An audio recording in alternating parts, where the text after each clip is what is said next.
तो फ्रेंड्स जैसा कि आप सभी को पता है जो आपके नेक्स्ट सीटेट एग्जाम है जो कि 7 जुलाई को होने वाला है, इसके लिए हम लोग यहाँ पर सीडीपी पेपर 1 और पेपर 2 दोनों की ही प्रीवियस ईयर क्वेश्चन पर देखने वाले हैं जो कि आपके एग्जाम के लिए इंपॉर्टेंट है। तो चलिए देखते हैं आज के क्वेश्चन।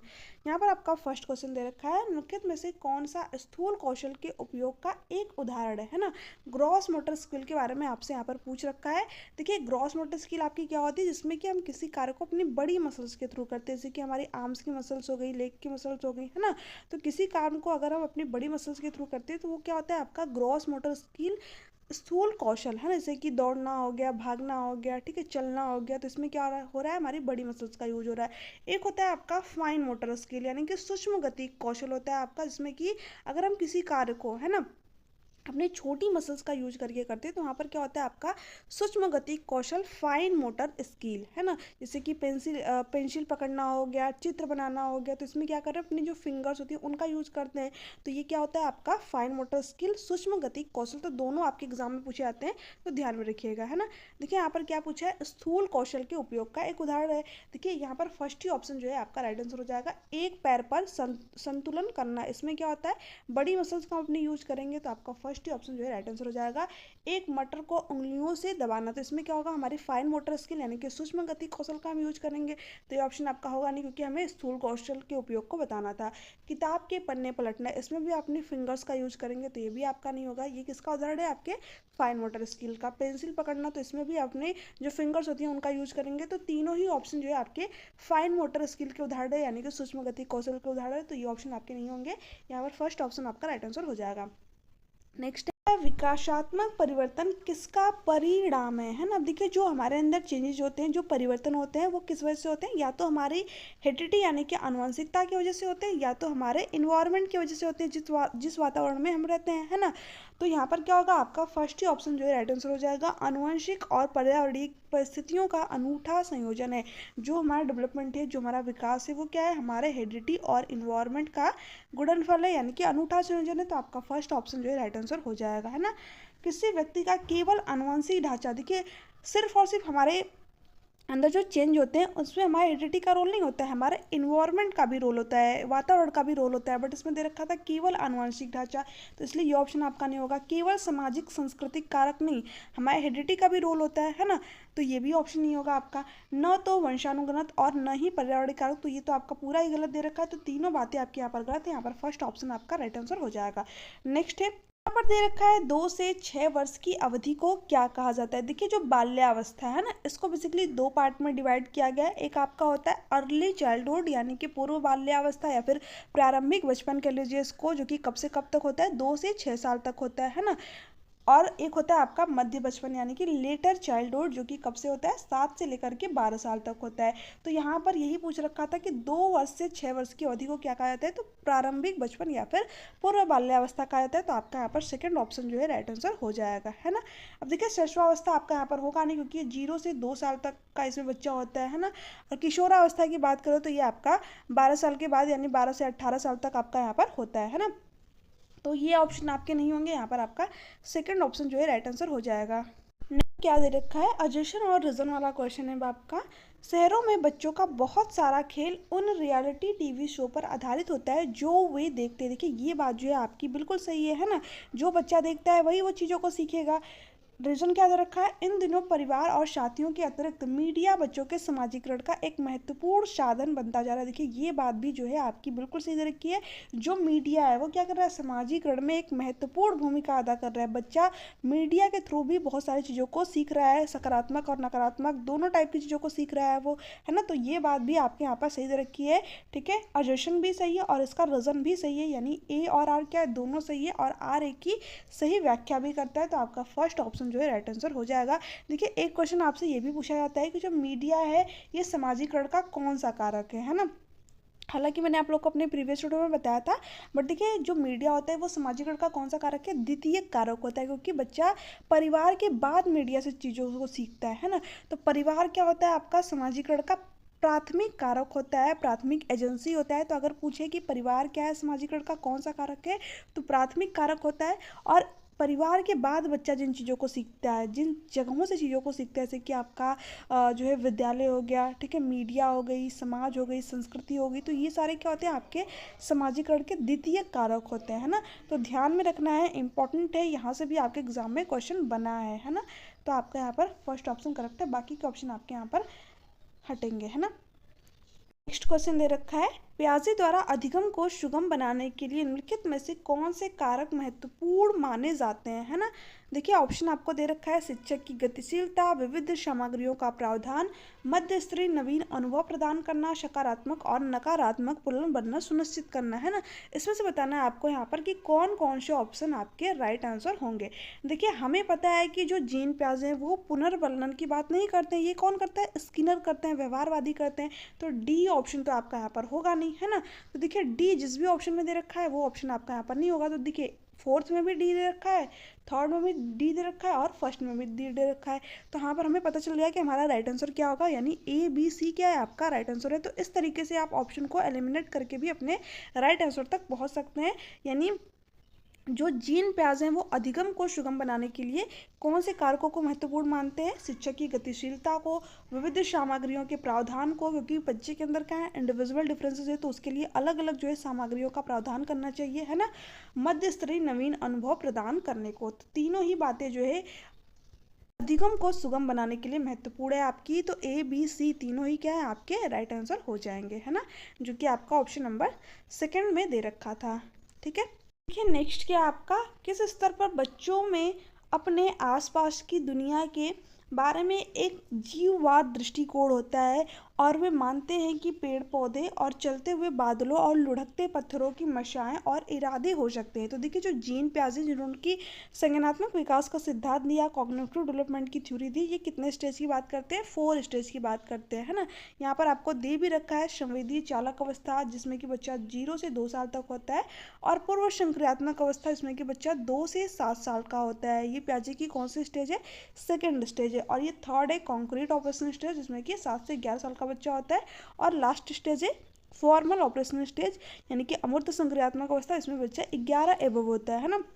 अब देखिए जो एनिमिज्म दृष्टिकोण है ना, जो एनिमिज्म थिंकिंग है, जीववाद दृष्टिकोण है, ये बच्चे के अंदर कब आता है, जब वो प्याजे की सेकंड स्टेज पूर्व संक्रियात्मक अवस्था में होता है, 2 से 7 साल का होता है ना। आपने देखा ही होगा जो 2 से 7 साल के बच्चे होते हैं वो अपने डॉल से भी बात करते हैं, है ना, यानी वो निर्जीव चीज़ों को क्या करते हैं, सजीव मानते हैं, है ना। तो यही क्या होता है आपका जीववादी दृष्टिकोण। ये कब आता है, प्याजे के सेकंड स्टेज में, जब बच्चा 2 से 7 साल का होता है तब, ठीक है, जिसमें कि वो निर्जीव चीज़ों को भी सजीव मानता है। तो आपका सेकंड ही ऑप्शन जो है राइट आंसर हो जाएगा। नेक्स्ट है, किस सिद्धांत में भाषा बच्चों के संज्ञानात्मक विकास में महत्वपूर्ण भूमिका निभाती है ना, किसके सिद्धांत में। तो देखिए जो लेई वाइगोस्की है बेसिकली 3 चीज़ों की बात करते हैं, SCL यानी जो बच्चे का संज्ञानात्मक विकास होता है, कॉग्निटिव डेवलपमेंट होता है, उसमें उसके समाज की महत्वपूर्ण भूमिका होती है, कल्चर संस्कृति जो है महत्वपूर्ण भूमिका अदा करती है, और लैंग्वेज, ठीक है। 3 चीज़ों को आपको ध्यान में रखना है, इन्हीं तीनों की बात करेंगे। जो बच्चे का कॉग्निटिव डेवलपमेंट होता है, संज्ञानात्मक विकास होता है, उसमें उसके समाज की महत्वपूर्ण भूमिका होती है, उसके संस्कृति की महत्वपूर्ण भूमिका होती है, और उसके भाषा की महत्वपूर्ण भूमिका होती है ना। तो यहाँ पर आपका कौन सा राइट आंसर हो जाएगा, ले वाइगोस्की। ये बात आपके कौन कहते हैं कि बच्चों के संज्ञानात्मक विकास में भाषा की महत्वपूर्ण भूमिका होती है, ये कौन कहता है, ले वाइगोस्की। जीन प्याजे के बारे में मैंने आप लोगों को बताया ही है ना। लॉरेंस कोहलबर्ग जिन्होंने कि मोरल डेवलपमेंट का सिद्धांत दिया, नैतिक विकास का सिद्धांत दिया है, और हार्वर्ड गार्डनर जिन्होंने कि बहुबुद्धि का सिद्धांत दिया, मल्टीपल टाइप ऑफ इंटेलिजेंस का सिद्धांत दिया है। इनसे भी आपके एग्जाम में जो है क्वेश्चन बनते हैं, इंपॉर्टेंट है, ठीक है। बेसिकली ले वाइगोस्की आपके हो गए, जीन प्याजे हो गए, लॉरेंस कोहलबर्ग हो गए, और अभी रिसेंटली जो आपके एग्जाम हुए, अगर इन तीनों लोग की बात करें तो यहीं से आपके एग्जाम में 7 से 8 क्वेश्चन देखने को आपको मिले थे, है ना।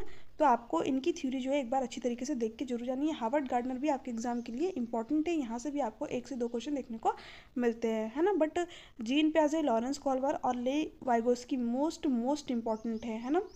तो एक बार इनकी थ्योरी अच्छे से पढ़ के जाइएगा। नेक्स्ट वाइगोस्की के अनुसार बच्चे किस प्रकार सीखते हैं? तो देखिए प्रतियोगिताओं के द्वारा। देखिए प्रतियोगिता कंपटीशन की बात नहीं करते हैं ले वाइगोस्की, है ना। ये किसकी बात करते हैं? साथियों के साथ बातचीत करके, है ना, क्योंकि ये समाज की बात करते हैं, है ना। तो बच्चा क्या करेगा? जब साथियों के साथ में बातचीत करेगा तो कहीं ना कहीं जो उसका सामाजिक डेवलपमेंट है, सामाजिक विकास है, वो अच्छा होगा, है ना। तो आपका यहाँ पर राइट आंसर सेकेंड ऑप्शन हो जाएगा। पुरस्कार के लिए प्रयास करके और दंड से बचकर। देखिए पुरस्कार और दंड की बात ना ही आपके ले वाइगोस्की करेंगे और ना ही जीन प्याजे, है ना। पुरस्कार देना बच्चों को क्या होता है? गलत होता है, क्योंकि बच्चा फिर पुरस्कार पाने के लिए ही कार्य करेगा, है ना। दंड देना भी गलत होता है, क्योंकि वो दंड से बचने के लिए ही सिर्फ और सिर्फ कार्य को करेगा। तो ये बात जो है आपके यहाँ पर गलत दे रखी है।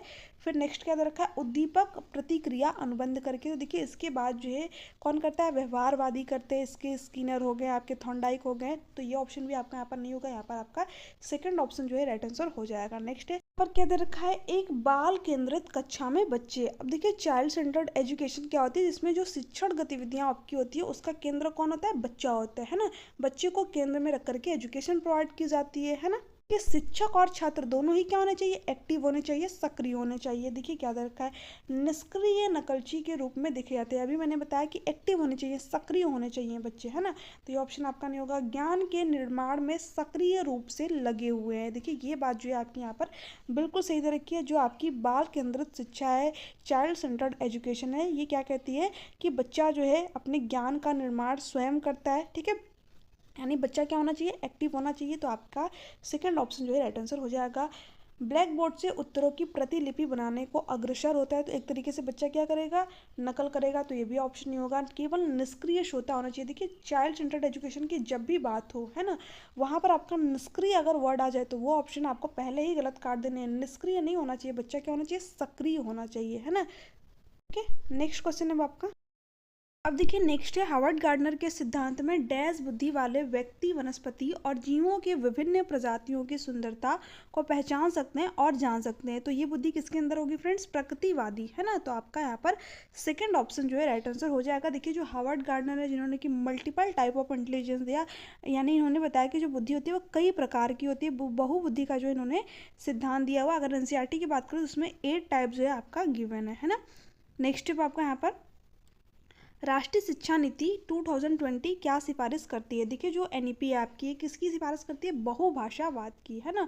तो आपका यहाँ पर फर्स्ट ही ऑप्शन जो है राइट आंसर हो जाएगा। एक भाषावाद की नहीं करती है, बहुभाषावाद की सिफारिश करती है। पाठ्यक्रम का मानकीकरण नहीं, पाठ्यक्रम में लचीलापन लाने की बात करती है ना। फिक्स्ड करिकुलम की बात नहीं करती है, ठीक है।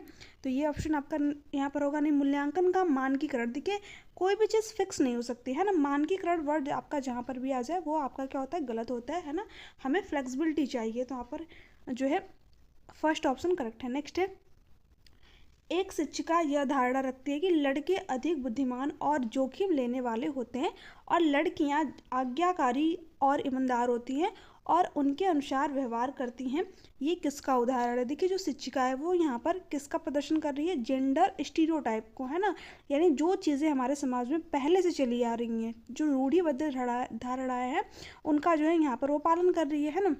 देखिए हमारे समाज में पहले से चला आ रहा है कि जो लड़कियां होंगी वही घरों का काम करेंगी, लड़के बाहर के काम करेंगे, लड़के रोते नहीं। तो ये क्या है? जेंडर स्टीरियोटाइप है, रूढ़िबद्ध धारणा है ना। तो वही चीज़ जो है शिक्षिका यहाँ पर प्रदर्शित कर रही है। यानी यहाँ पर क्या हो जाएगा? जेंडर स्टीरियोटाइप, जेंडर पक्षपात। तो आपका फर्स्ट ऑप्शन जो है राइट आंसर हो जाएगा। जेंडर स्थिरता नहीं है यहाँ पर, जेंडर समानता की बात ही नहीं हुई है ना। जेंडर समता भी नहीं है। जेंडर समता आपका तब होता है, जेंडर समानता, जब दोनों पक्षों को हम इक्वली, ठीक है, इक्वली समझे। लड़के भी रो सकते हैं, लड़कियां भी रो सकते हैं, लड़के भी घरों के काम कर सकते हैं और लड़कियां भी कर सकती है ना। बट यहाँ पर क्या होता है कि एक पक्ष को जो है यहाँ पर किसी काम से रिलेट कर दिया जाता है। तो ये जो है आपका क्या होता है? जेंडर स्टीरियोटाइप होता है। तो आपका यहाँ पर फर्स्ट ऑप्शन करेक्ट है। नेक्स्ट है अजेशन और रीजन वाला क्वेश्चन। देखिए क्या दे रखा है? शिक्षकों को बच्चों का आकलन करने के लिए विभिन्न प्रकार की आकलन तकनीक और विधियों का प्रयोग करना चाहिए। देखिए बात आपके यहाँ पर बिल्कुल सही है, क्योंकि जो बच्चा है उसके अंदर क्या है? इंडिविजुअल डिफरेंसेस है, व्यक्तिगत विभिन्नता है। तो ऐसे में जो उसका आकलन है वो अलग अलग तरीके से किया जाना चाहिए, यानी विभिन्न प्रकार से किया जाना चाहिए, क्योंकि प्रत्येक बच्चा जो है अलग तरीके से सीखता है चीज़ों का, ठीक है। रीज़न क्या दे रखा है? कोई भी एक मूल्यांकन तकनीकी बच्चे की प्रगति और विकास के क्षेत्र के बारे में जानकारी प्रदान करने में सक्षम नहीं है। देखिए ये बात भी आपके यहाँ पर बिल्कुल सही है ना। कोई भी जो मूल्यांकन तकनीकी है वो किसी भी बच्चे के बारे में, है ना, बिल्कुल सटीक जानकारी नहीं बता सकती होगी। कोई बच्चा हो सकता है कि पढ़ने में नहीं अच्छा हो, बट हो सकता है कि जो उसका दूसरा क्षेत्र हो वो अच्छा हो, है ना, ड्राइंग में अच्छा हो वो, या फिर डांस में अच्छा हो, कोई ना कोई जो है क्षेत्र उसका अच्छा हो सकता है। तो ऐसा नहीं है कि सिर्फ और सिर्फ बच्चा पढ़ाई में नहीं अच्छा है तो और किसी क्षेत्र में अच्छा नहीं कर सकता। तो इसलिए जो मूल्यांकन तकनीकी है वो किसी भी बच्चे की प्रगति और विकास के क्षेत्रों के बारे में सही जानकारी जो है प्रदान करने में सक्षम नहीं है। तो दोनों की दोनों बातें आपकी यहाँ पर सही है, और ए जो है आर की यहाँ पर सही व्याख्या भी करता है। तो आपका फर्स्ट ऑप्शन जो है राइट आंसर हो जाएगा, है ना। नेक्स्ट है, निम्नलिखित में से कौन सी स्थिति सीखने के लिए आकलन को नहीं दर्शाती है ना। फर्स्ट दे रखा है, छात्र सक्रिय रूप से सोचते हैं कि वे कहाँ हैं, वे कहाँ जा रहे हैं और वहाँ कैसे पहुँचे, है ना। तो ये तो आपकी सीखने के लिए आकलन को प्रदर्शित करती है, तो ये ऑप्शन आपका नहीं होगा। शिक्षक सीखने को सुशासित करने के लिए रचनात्मक गुणवत्ता प्रतिक्रिया देते हैं। देखिए ये भी बात आपकी सही है ना, ये भी क्या करती है, आपके सीखने के लिए आकलन को प्रदर्शित कर रही है, तो ये भी आपका नहीं होगा। प्रदर्शन बढ़ाने के लिए छात्रों के बीच लगातार तुलना की जाती है। देखिए यही जो है आपके सीखने के लिए आकलन को प्रदर्शित नहीं कर रही है, तो आपका थर्ड वाला ऑप्शन जो है राइट आंसर हो जाएगा, क्योंकि हमसे यहाँ पर निगेटिव ऑप्शन जो है पूछ रखा था, है ना। ये भी आपका करता है, तो ये भी आपका यहाँ पर नहीं होगा। नेक्स्ट क्वेश्चन है, समावेशी शिक्षा के लिए क्या आवश्यक है। देखिए जो इंक्लूसिव एजुकेशन है, समावेशी शिक्षा हो गई आपकी, एनईपी हो गई, एनसीएफ हो गया, ठीक है। ये किसकी बात करते हैं, पाठ्यक्रम के लचीलेपन की बात करते हैं, ना, यानी पाठ्यक्रम कैसा होना चाहिए, फ्लेक्सिबल होना चाहिए। तो आपका फर्स्ट ही ऑप्शन जो है राइट आंसर हो जाएगा। ये सारे के सारे ऑप्शन आपके यहाँ से हटेंगे। मानकीकृत पाठ्यक्रम जहाँ पर भी देखे वो आपका गलत होगा। फिक्स्ड करिकुलम की बात नहीं करता है, किसकी बात करता है, करिकुलम फ्लेक्सिबल हो, लचीला हो, है ना। तो आपका यहाँ पर फर्स्ट ऑप्शन जो है करेक्ट हो जाएगा। नेक्स्ट है, निम्नलिखित में से कौन सी दिव्यांगता सामाजिक संचार में चुनौती का कारण बनती है। देखिए जो सामाजिक संचार में, यानी बच्चा जो है समाज से संचार अंतःक्रिया नहीं कर पाता, वो किसमें होता है, आत्म केंद्रितता या फिर स्वालीनता, ठीक है। स्वालीनता आपका सही होगा, यहाँ पर आपका फर्स्ट ऑप्शन जो है राइट आंसर हो जाएगा। पठन वैफल्य मैंने आप लोगों को बताया, डिसलेक्सिया, जिसमें कि बच्चे को पढ़ने में प्रॉब्लम होती है, वो वाच को जो है सा पढ़ सकता है, ठीक है, चीज़ों को एक तरीके से वो रिवर्स पढ़ता है। गुणज वैकल्य आपका क्या होता है, डिसकैलकुलिया, जिसमें कि बच्चों को कैलकुलेशन में जो है प्रॉब्लम होती है। तो ये सारे के सारे ऑप्शन आपके यहाँ से हटेंगे, यहाँ पर फर्स्ट ऑप्शन आपका करेक्ट। यहाँ दे रखा है, निम्न में से कौन सा सुविधाहीन और वंचित समूह के शिक्षार्थियों को शामिल करने में मदद करता है ना। देखिए फर्स्ट ही ऑप्शन आपका यहाँ पर राइट दे रखा है, विविधता को महत्व। जो बच्चा है वो अलग समुदाय से आ सकता है, अलग संस्कृति से आ सकता है, अलग जो है उसका धर्म हो सकता है, और इवन बच्चे के अंदर भी क्या होती है, इंडिविजुअल डिफरेंसेस होती है। प्रत्येक बच्चा दूसरे बच्चे से अलग होता है, व्यक्तिगत विभिन्नता जो है बच्चे के अंदर पाई जाती है। तो हमें सभी प्रकार की जो विभिन्नता है इसको क्या कर देना चाहिए, महत्व देना चाहिए, ठीक है। आपका यहाँ पर फर्स्ट ऑप्शन जो है राइट आंसर हो जाएगा। गैर प्रासंगिक पाठ्यक्रम ये आपका गलत दे रखा है। प्रमुख समूह की ओर केंद्रीय शिक्षा शास्त्र, देखिए जो आपकी इंक्लूसिव एजुकेशन समावेशी शिक्षा है वो क्या कहती है, हमें सभी बच्चों को जो है समाहित करके एजुकेशन प्रोवाइड करनी है, बट यहाँ पर दे रखा है प्रमुख समूह की ओर, ठीक है। तो ये ऑप्शन आपका नहीं होगा। मानकीकृत परीक्षण मैंने आप लोगों को बताया, जहाँ पर भी मानकीकृत वर्ड आपको दिखे वो ऑप्शन आपका पहले ही गलत, ठीक है। हमें फ्लेक्सिबिलिटी चाहिए, ठीक है। अब देखिए ये क्वेश्चन, ठीक है, क्या दे रखा है, सामग्री को कई तरीके से प्रस्तुतिकरण करने के प्रावधान से निम्नलिखित में से किसके समावेशन में मदद मिलेगी। अब देखिए जो आपकी समावेशी शिक्षा ये किस पर आधारित है, क्षमता पर, ठीक है, समानता पर नहीं, समता पर। समता आपका क्या होता है, एज पर नीड, जैसे बच्चे की जरूरत है उसके अकॉर्डिंग जो है उसको चीज़ें प्रोवाइड करना, है ना। जैसे कि एक जो बच्चा है वो दृष्टि बाधित भी हो सकता है, तो उसको ब्रेल लिपि वगैरह जो स्पर्श करने वाली चीज़ें उसको प्रोवाइड की जाए, ठीक है। एक बच्चा जो है उसको सुनने में प्रॉब्लम हो सकती है थोड़ा बहुत, तो उसको क्लासरूम में आगे बैठाया जाए, यानी जैसे बच्चे की जरूरत है उसके अकॉर्डिंग चीज़ों को चेंज किया जाए, है ना। तो देखिए क्या दे रखा है, यहाँ पर दे रखा है सामग्री को अगर हम कई तरीके से प्रस्तुतिकरण करें उसका, तो करने के प्रावधान निम्नलिखित में से किसके समावेशन में मदद मिलेगी। देखिए दृष्टि बाधित छात्र को भी मदद मिलेगी, श्रवण बाधित छात्र को भी यहाँ पर मदद मिलेगी, दृष्टि बाधित छात्र को भी मिलेगी, और जो बच्चा अधिगम कठिनाई महसूस करने वाला छात्र है उसको भी मदद मिलेगी। क्यों, क्योंकि हम सामग्री को कई तरीके से प्रस्तुत कर रहे हैं, है ना। गतिमान दिव्यांगता वाले छात्रों को भी मदद मिलेगी। तो आपका चारों ही बातें जो है सही दे रखा है, क्योंकि सामग्री क्या की जा रही है, अलग अलग तरीके से प्रस्तुत की जा रही है।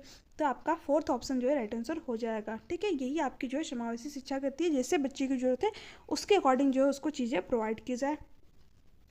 नेक्स्ट है, निम्नलिखित में से कौन सा विकल्प दी गई दिव्यांगता और संबंधित छात्रों के समावेशन हेतु यथोचित समायोजन रणनीति का सही युग्म है। देखिए गुणज वैकल्य है ना, इस पर क्या दे रखा है, कैलकुलेटर का प्रावधान। देखिए यही बात जो है आपकी सही दे रखी है, क्योंकि जो गुणज वैकल्य वाला बच्चा होता है उसको कैलकुलेशन करने में प्रॉब्लम होती है, तो इसलिए उसको यहाँ पर कैलकुलेटर का प्रावधान जो है उसके लिए किया जा सकता है। तो फर्स्ट ऑप्शन आपका करेक्ट है। पठन वैफल्य, लंबे लंबे लिखित कार्य सौंपना। देखिए जो पठन वैफल्य वाला बच्चा है ये क्या करता है, चीज़ों को रिवर्स पढ़ता है। अब जो बच्चा पढ़ेगा गलत वो लिखेगा भी गलत, है ना, तो ऐसे में अगर हम उसे लंबे लंबे लिखित कार्य दे तो ये आपका सही नहीं होगा। ठीक है। श्रवण दोष, ऑडियो टेप देना, यानी बच्चे को सुनने में प्रॉब्लम है और हम उसे ऑडियो टेप दें, है ना, तो वो जब सुन ही नहीं पा रहा है तो ऑडियो टेप देने का क्या मतलब है ना, तो ये भी आपका नहीं है। इसको तो हम जो है दृश्य वाली जो चीज़ें होंगी, जो चित्रात्मक वस्तु होंगी वो ला करके देंगे। दृश्य हानि, चित्रों वाली पुस्तकें उपलब्ध कराना। देखिए जब बच्चा देख ही नहीं पा रहा है तो उसके सामने चित्रों वाली पुस्तकें लाकर क्या फ़ायदा, है ना, उसको तो हम ऑडियो टेप प्रोवाइड कर सकते हैं, है ना, तो देखिए इसका आपका ये होना चाहिए था। ठीक है, जो बच्चे को देखने में प्रॉब्लम होती है उसको हम ऑडियो टेप दे सकते हैं, और जो बच्चा श्रवण दोष से जो है ग्रसित है उसको हम चित्र वाली पुस्तकें उपलब्ध करा सकते हैं, है ना। तो यहाँ पर फर्स्ट ही ऑप्शन जो है आपका सही मैच दे रखा था, तो फर्स्ट ऑप्शन करेक्ट है, बाकी के ऑप्शन जो है आपके यहाँ पर गलत दे रखे थे। नेक्स्ट है, प्रारंभिक कक्षाओं में शिक्षण अधिगम प्रक्रिया के लिए निम्नलिखित में से कौन सा दृष्टिकोण बेहतर है, बिना समझे नकल करना। देखिए बच्चा जहाँ भी निष्क्रिय है वो ऑप्शन आपका कभी भी नहीं हो सकता, है ना, निष्क्रिय रूप से सुनना ये भी नहीं होगा, क्योंकि जो आपकी एनईपी है, एनसीएफ है, ये क्या कहता है कि बच्चे क्या है, ज्ञान के सक्रिय निर्माता है ना, जो बच्चे हैं वो अपने ज्ञान का निर्माण स्वयं करते हैं, है ना, तो ये ऑप्शन भी आपका यहाँ पर नहीं होगा। रट कर याद करना, हमें रोड मेमोराइजेशन को तो बढ़ावा ही नहीं देना है ना, बच्चे क्या करता है, खुद चीज़ों को करके सीखता है, जहाँ पर बच्चा एक्टिव हो वो ऑप्शन आपका बेस्ट होता है। तो आपका सेकंड ऑप्शन जो है राइट आंसर हो जाएगा। देखिए अजर्शन और रीजन वाला क्वेश्चन आपका क्या दे रखा है, अधिगम के लिए विद्यालय के सामाजिक अवसरों में भागीदारी महत्वपूर्ण है। अजर्शन तो आपका सही दे रखा है ना, अधिगम के लिए क्या करना चाहिए, विद्यालय के सामाजिक अवसरों में जो भागीदारी है वो महत्वपूर्ण होती है। ठीक है। नेक्स्ट है, अधिगम मुख्य रूप से एक सामाजिक क्रिया। देखिए ये भी बात आपकी सही दे रखा है, जो अधिगम है वो क्या होता है, एक सामाजिक प्रक्रिया है। तो ए और आर क्या है, दोनों ही सही हैं, और ए जो है आर की सही व्याख्या भी, सॉरी आर जो है ए की सही व्याख्या भी करता है, तो आपका फर्स्ट ऑप्शन जो है राइट आंसर हो जाएगा। नेक्स्ट है, अब कक्षा की गतिविधियों को सार्थक बनाने के लिए एक शिक्षिका को क्या करना चाहिए। ठीक है, अब देखिए गतिविधियों को सार्थक बनाने की यहाँ पर बात हुई है। फर्स्ट ऑप्शन दे रखा है, उन्हें असंबंधित खंडों में विभाजित करना चाहिए। देखिए हमें बच्चों को संदर्भ में गतिविधियाँ करानी चाहिए, तो ये ऑप्शन नहीं होगा। उन्हें उनके बारे में अस्पष्ट निर्देश देना चाहिए। देखिए बच्चों को निर्देश नहीं देना है, ठीक है, वो भी यहाँ पर दे रखा है अस्पष्ट, तो ये ऑप्शन भी आपका नहीं होगा। उन्हें संदर्भहीन तरीके से प्रस्तुत करना चाहिए। देखिए अगर यहाँ पर दे रखा होता है कि संदर्भ तरीके से, संदर्भ में जो है प्रस्तुत करना चाहिए, तब तो ये ऑप्शन आपका सही हो जाता, बट क्या दे रखा है, संदर्भहीन तरीके से, तो इसलिए ये ऑप्शन आपका यहाँ पर नहीं होगा। उन्हें उचित संदर्भ में स्थित करना चाहिए। देखिए ये बात जो है आपकी यहाँ पर बिल्कुल सही दे रखी है। जो गतिविधियाँ होती हैं ये कब सार्थक होगी, जब हम इन्हें एक उचित संदर्भ में जो है व्यवस्थित करें, तो आपका फोर्थ ऑप्शन जो है राइट आंसर हो जाएगा। नेक्स्ट है, निम्नलिखित में से कौन सी शैक्षणिक पद्धति शिक्षण अधिगम प्रक्रिया में सकारात्मक योगदान नहीं देती है। देखिए निगेटिव ऑप्शन को हमें यहाँ पर बताना है। आवश्यकता के अनुसार पाठ्यचर्या अनुकूलन, तो ये तो जो है शिक्षण अधिगम प्रक्रिया में सकारात्मक योगदान देगी, तो ये ऑप्शन आपका नहीं होगा। छात्रों के लिए अनुभवात्मक शिक्षक, ठीक है, ये भी जो है सकारात्मक योगदान देगी, तो ये भी आपका नहीं होगा। पाठ्यचर्या नियोजन में नवाचार, ये भी बात जो है आपकी सही है, सकारात्मक जो है शिक्षण अधिगम प्रक्रिया में योगदान देगी, तो ये भी आपका नहीं है। परीक्षा केंद्रित कठोर शिक्षण रणनीतियाँ, देखिए यही जो है आपके शिक्षण अधिगम प्रक्रिया में सकारात्मक योगदान नहीं देगा, तो फोर्थ ऑप्शन जो है राइट आंसर हो जाएगा, क्योंकि हमें कैसा एजुकेशन चाहिए, चाइल्ड सेंटर्ड, बाल केंद्रित जो है शिक्षा चाहिए। ठीक है, तो ये ऑप्शन आपका यहाँ पर राइट होगा, क्योंकि पूछा था कि कौन सा सकारात्मक योगदान नहीं देती है। अब देखिए अजर्शन और रीजन वाला क्वेश्चन है। यहाँ पर मैंने यहाँ पर आज अजर्शन और रीजन वाले ज़्यादातर क्वेश्चन लिए, क्योंकि अब आपके एग्जाम में ज़्यादा आने लगे हैं, है ना। चलिए देखते हैं। एक शिक्षक द्वारा पढ़ाए जाने वाले विषय वस्तु को छात्रों के दैनिक जीवन के अनुभव से जोड़ना चाहिए। ये बात आपकी बिल्कुल सही दे रखी है ना, क्योंकि जो आपकी एनईपी हो गई, ठीक है, और एनसीएफ जो आपका हो गया, ये क्या कहता है कि हमें बच्चे के रियल लाइफ, ठीक है, वास्तविक दुनिया से जो है चीज़ों को जोड़ करके बताना चाहिए। अब कारण क्या दे रखा है, बच्चे स्कूल के जीवन में बहुत से महत्वपूर्ण अनुभव लेकर आते हैं जिस पर शिक्षिका को ध्यान देना चाहिए। देखिए ये दोनों की दोनों बातें आपकी क्या दे रखी है, बिल्कुल सही दे रखी है। और ए क्या करता है, आर क्या करता है, ए की सही व्याख्या भी करता है। तो आपका फर्स्ट ऑप्शन जो है राइट आंसर हो जाएगा। यहाँ पर हमें बाकी के ऑप्शन जो है पढ़ने की जरूरत नहीं क्योंकि गलत दे रखा है ना। नेक्स्ट है, निम्नलिखित में से कौन शिक्षार्थियों को उनके सीखने का स्वमूल्यांकन करने और उनकी समझ की जांच करने में मदद करता है। देखिए जब भी बात आए, ठीक है, स्वमूल्यांकन की बात आए, ठीक है, और खुद की समझ को समझने के बारे में बात है ना, तो वहाँ पर आपका क्या होता है, मेटा कॉग्निशन, अधिसंज्ञान। तो आपका थर्ड ऑप्शन जो है राइट आंसर हो जाएगा। विस्मरण आपका यहाँ पर होगा नहीं, अनुकृति भी नहीं होगा, और रट कर याद करना तो आपका जो है कभी भी किसी भी ऑप्शन में आपको ये पहले ही गलत कर देना है ना। बच्चों में भ्रांतियाँ होना, देखिए जो बच्चे में मिसकॉन्सेप्शन होते हैं, है ना, मिसकॉन्सेप्शन जो होते हैं, जो धारणाएं होती है, गलत धारणाएं जो बना लेते हैं, वो क्या होती है, प्राकृतिक होती है, ठीक है, नेचुरल होती हैं। हर बच्चा जो है ये भ्रांतियाँ जो है अपने अंदर बनाता है, जो मिसकॉन्सेप्शन होते हैं उसके अंदर जो है होते हैं, तो ये क्या होती है, नेचुरल होती है, प्रासंगिक होती है। तो आपका यहाँ पर थर्ड ऑप्शन जो है राइट आंसर हो जाएगा। दुर्लभ, अप्रारूपिक, असामान्य, ये सारी चीज़ें आपकी गलत दे रखी है। नेक्स्ट है, एक विद्यार्थी जो अधिगम असहायता महसूस कर रहा है वह सीखने में बेहद उत्साह दिखाएगा। देखिए अभ्यर्थी क्या कर रहा है, अधिगम असहायता महसूस कर रहा है, तो वो सीखने में बेहद उत्साह नहीं दिखाएगा, है ना। महारत उन्मुख लक्ष्यों पर ध्यान देना, देखिए ये भी बात आपकी यहाँ पर गलत दे रखी है। प्रदर्शन उन्मुख लक्ष्यों पर ध्यान देना नहीं, ये तीनों की तीनों बातें आपकी यहाँ पर गलत दे रखी है क्योंकि शिक्षार्थी क्या कर रहा है, अधिगम में असहायता जो है महसूस कर रहा है, तो शैक्षिक गतिविधियों से अलगाव रखेगा, निरस्ता महसूस करेगा क्लासरूम में, ठीक है। तो आपका फोर्थ ऑप्शन जो है राइट आंसर हो जाएगा। नेक्स्ट है, निम्नलिखित में से कौन सा आंतरिक प्रेरणा का उदाहरण है। देखिए आंतरिक प्रेरणा क्या होती है, जब हम किसी कार्य को इंटरनल मोटिवेशन के साथ, ठीक है, यानी अपने इंटरेस्ट के अकॉर्डिंग किसी कार्य को कर रहे हैं, है ना, हमारे उस कार्य में रुचि है इसलिए हम उस कार्य को कर रहे हैं, उस कार्य के प्रति जिज्ञासा है इसलिए हम उस कार्य को कर रहे हैं, ठीक है। तो वहाँ पर क्या होता है आपका इंटरनल मोटिवेशन, आंतरिक अभिप्रेरणा। बट हम जब किसी कार्य को किसी बाह्य कारक के लिए कर रहे हैं ना, जैसे कि पुरस्कार पाने के लिए किसी कार्य को कर रहे हैं, ठीक है, या फिर जो है दंड से बचने के लिए किसी कार्य को कर रहे हैं, या फिर किसी की शाबाशी पाने के लिए किसी कार्य को कर रहे हैं, तो वहाँ पर क्या होता है आपका एक्सटर्नल मोटिवेशन, बाहरी अभिप्रेरणा, है ना। तो आई होप कि इस क्वेश्चन का आंसर आप लोग यहाँ पर बता पाएंगे। आंतरिक अभिप्रेरणा का उदाहरण क्या है, रुचि के कारण एक नई भाषा सीखना, बच्चे की इंटरेस्ट है इसलिए वो किसी नई भाषा को सीख रहा है, तो यहाँ पर उसके अंदर क्या है, इंटरनल मोटिवेशन, आंतरिक अभिप्रेरणा। तो आपका फर्स्ट ऑप्शन जो है राइट आंसर हो जाएगा। अब देखिए नगद इनाम जीतने के लिए चित्रकारी करना, तो यहाँ पर क्या हो जाएगा, एक्सटर्नल मोटिवेशन, बाहरी अभिप्रेरणा, क्योंकि बच्चा क्या कर रहा है, इनाम पाने के लिए जो है चित्रकारी कर रहा है ना, अपने इंटरेस्ट के लिए नहीं कर रहा है, वो इनाम पाने के लिए कर रहा है। पुरस्कार जीतने के लिए किसी खेल में भाग लेना, तो देखिए पुरस्कार जीतने के लिए जो बच्चा है वो किसी खेल में भाग ले रहा है, तो ये भी आपका क्या होगा, एक्सटर्नल मोटिवेशन, है ना।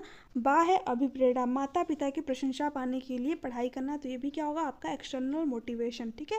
आपके एग्जाम में पूछता है कि कौन सा जो है एक्सटर्नल मोटिवेशन का उदाहरण है, तो तीनों ही आपके क्या है, बाह्य अभिप्रेरणा के उदाहरण है, एक्सटर्नल मोटिवेशन के उदाहरण है। तो आपको ध्यान में रखना है, फर्स्ट क्या आपका आंतरिक अभिप्रेरणा का उदाहरण है ना। लास्ट क्वेश्चन है, अधिगम को प्रभावित करने वाला निम्नलिखित में से कौन सा कारक पर्यावरणीय कारक है। देखिए एनवायरमेंटल फैक्टर हमें यहाँ पर बताना है, तो कौन सा हो जाएगा आपका विद्यालय, है ना। विद्यालय क्या है आपका इन्वायरमेंटल फैक्टर के अंदर आ जाएगा, तो फोर्थ ऑप्शन आपका यहाँ पर राइट हो जाएगा। प्रेरणा हो गया, व्यक्तिगत लक्षण हो गया, रवैया हो गया, ये आपके हेरिडिटी आनुवंशिकता के अंतर्गत आएंगे। बट यहाँ पर जो सबसे बेस्ट ऑप्शन है आपका वो है विद्यालय, जो कि आपका इन्वायरमेंट, पर्यावरणीय कारक के अंतर्गत आ जाएगा, है ना। तो फ्रेंड्स ये थे आपके आज के 30 क्वेश्चन। कितने क्वेश्चन सही हुए नीचे कमेंट सेक्शन में कमेंट करके आप लोग जरूर बताइएगा। सारे के सारे क्वेश्चन जो है आपके प्रीवियस एग्जाम में पूछे गए हैं, तो आपके लिए मोस्ट इंपॉर्टेंट है, एक बार इन क्वेश्चनों को देख करके ही जाइएगा अपने एग्ज़ाम में। और देखिए आप लोग जो है ओमार की प्रैक्टिस ज़रूर कीजिए, क्योंकि लास्ट टाइम में क्या होता है कि टाइम मैनेजमेंट नहीं हो पाता। हम तो पढ़ सारी चीज़ें लेते हैं, बट वहाँ पर एग्ज़ाम के अंदर टाइम मैनेजमेंट नहीं हो पाता है। तो आप जो है ओमार की प्रैक्टिस जो है अभी से स्टार्ट कर दीजिए अपना।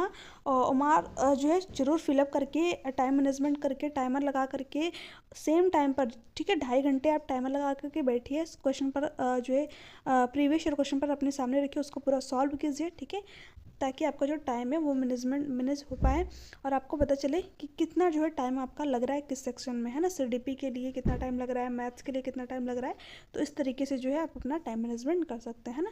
वीडियो अच्छी लगी तो चैनल को सब्सक्राइब कर लीजिएगा, बेल आइकन को प्रेस कर दीजिएगा ताकि वीडियो से रिलेटेड नोटिफिकेशन आप तक पहुँच सके। और वीडियो अच्छी लग रही है तो ज़्यादा से ज़्यादा शेयर भी कीजिएगा। Thanks for watching.